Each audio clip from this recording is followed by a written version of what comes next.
Kwa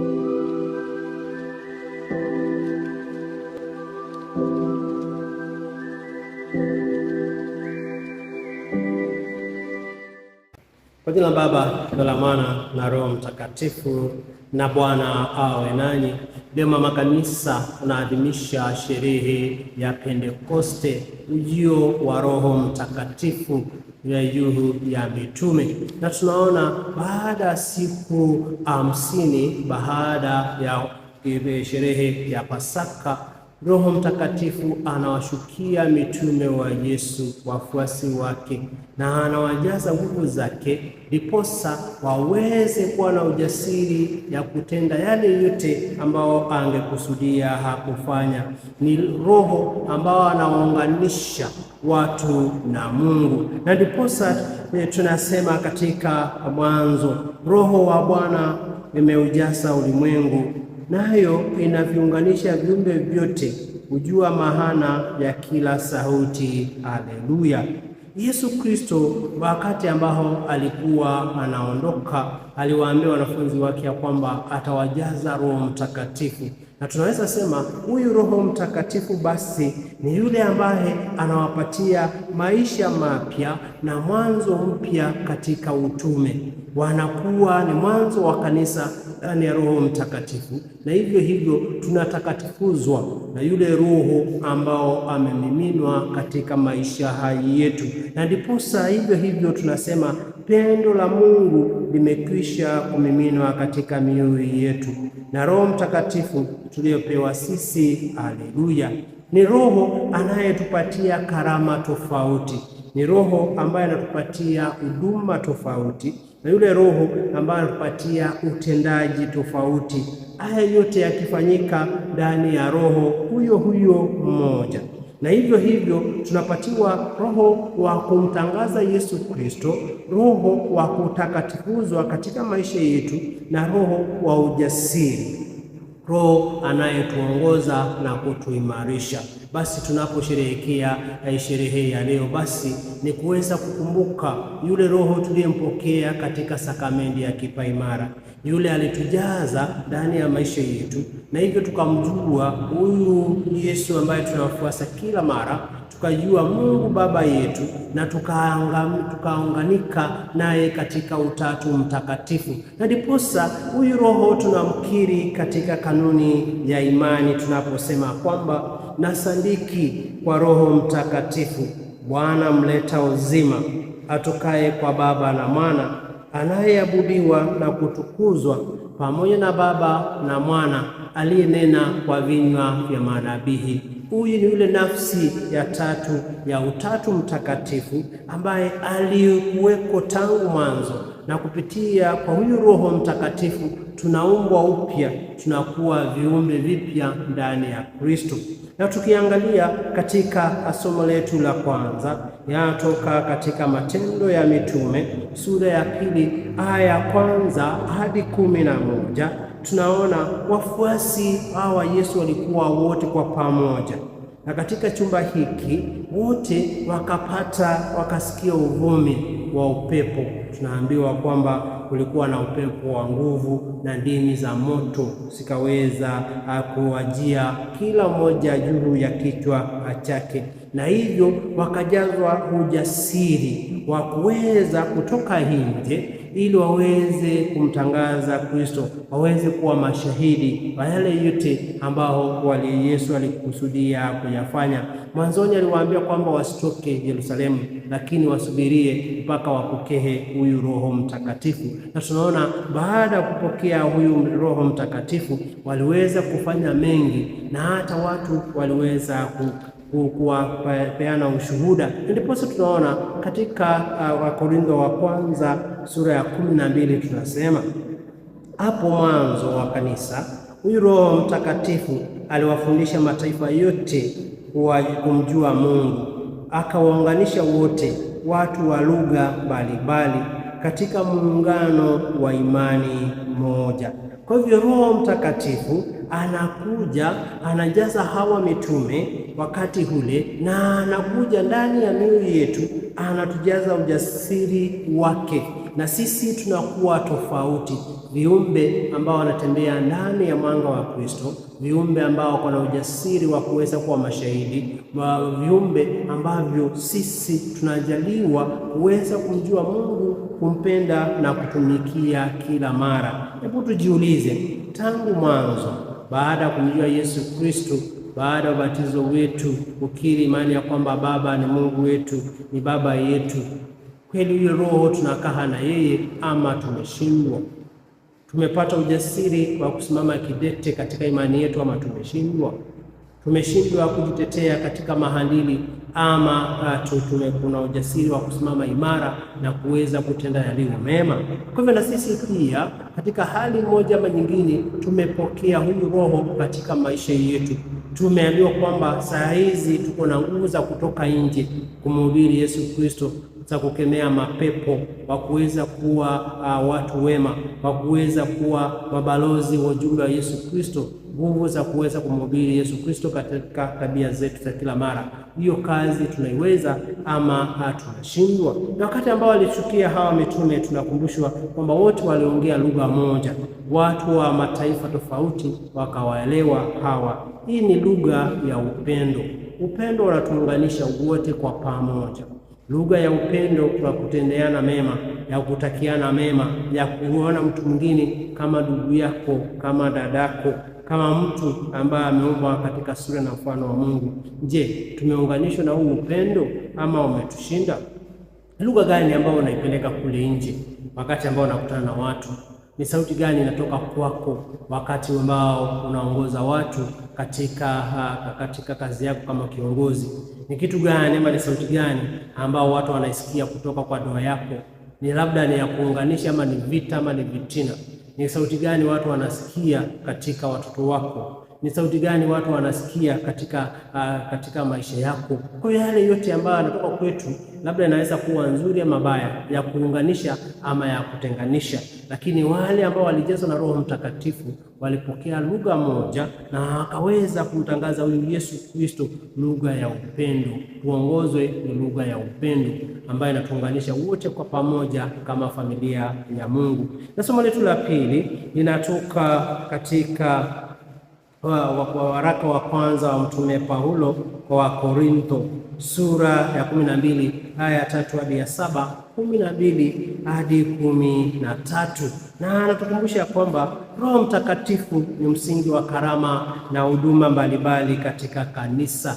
Yeye ndiye anayefanya karama hizi zilete faida na umoja katika jumuiya moja, kama viungo mbalimbali vya mwili vinavyosaidiana kwa faida ya mwili mmoja mzima.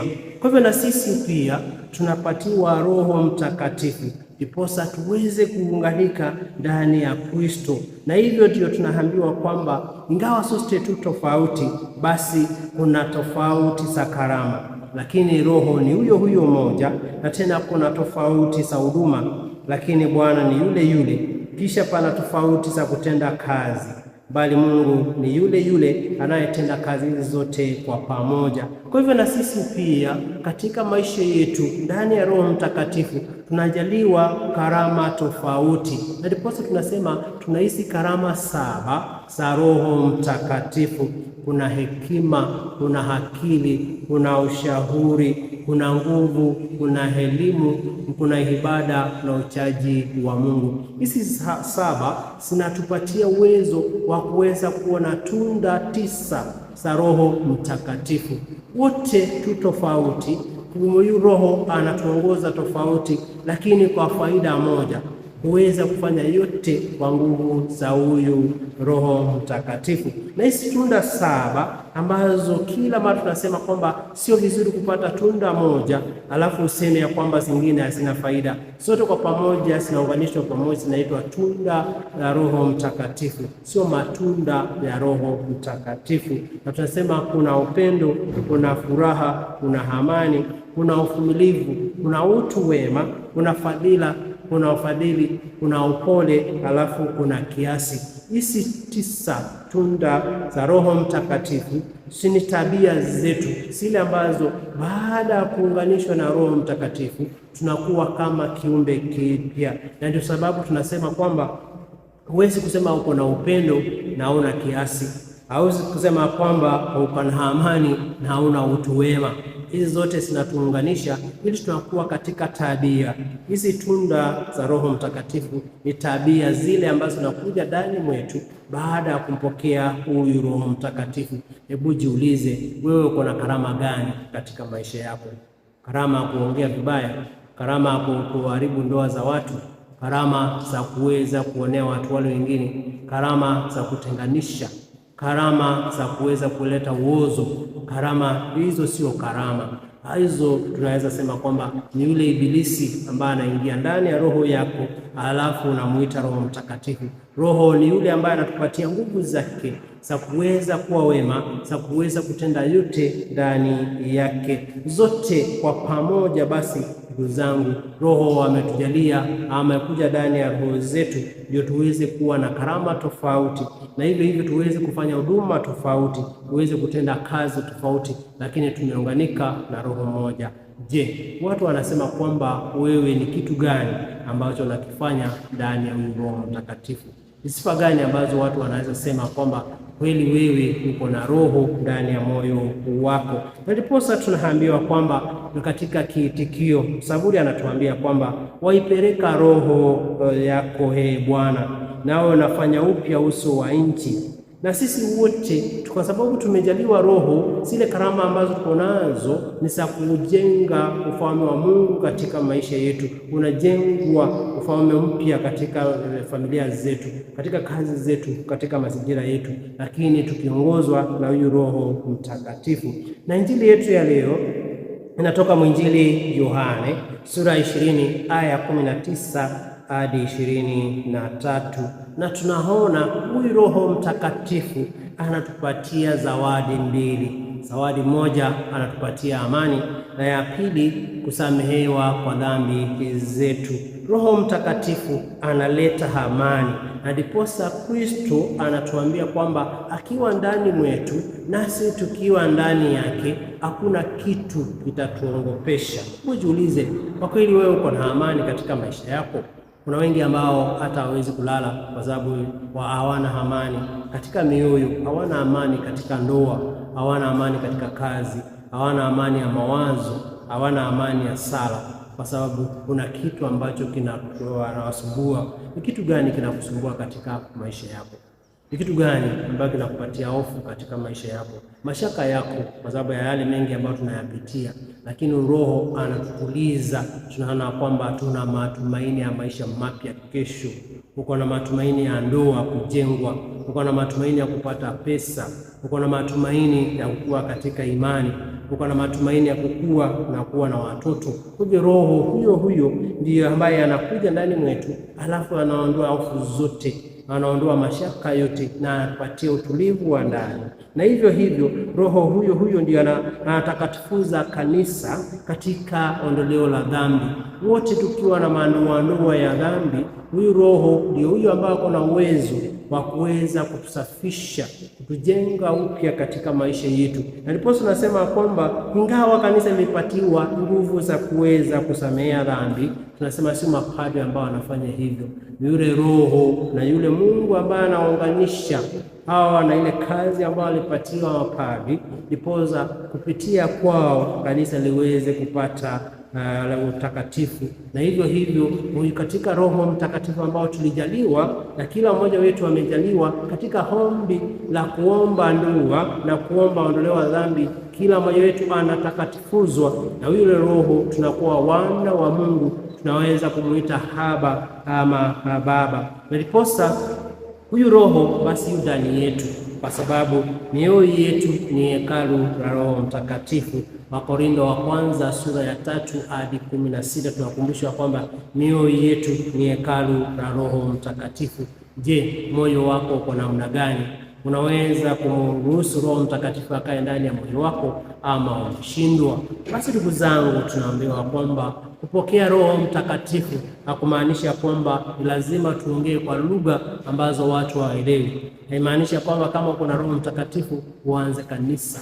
Haimaanishi kwamba ukiwa na Roho Mtakatifu ukusanye watu uanze kufanya miujiza.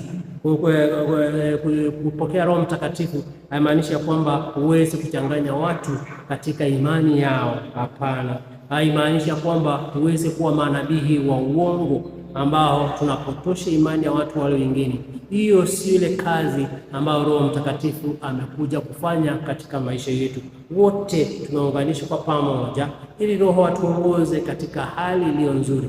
Ndugu yangu, usikadanganyike na wale manabii wa uongo. Usidanganyike na wale watu ambao wanakuombea vitu ambavyo hawaelewi. Usidanganyike kwa sababu unatafuta miujiza. Hapana. Roho wa Mungu ni yule ambaye anakuongoza katika utakatifu, anakuongoza katika fadhila, anakuongoza katika tabia nzuri, anakuongoza katika utu wema, ndipo uweze kumpendeza Mungu. Kwa hivyo tuombe leo ili Mungu atujalie Roho katika maisha yetu, tuweze kutakatifuzwa, tuweze kujengwa upya, na hivyo ulimwengu uweze kuwa mpya katika tabia, katika vile watu wanavyofanya. Na zaidi ya hayo kumwamini huyu Yesu ambaye ametujalia huyu nguvu za kuweza kuwa wana kwa kifo chake.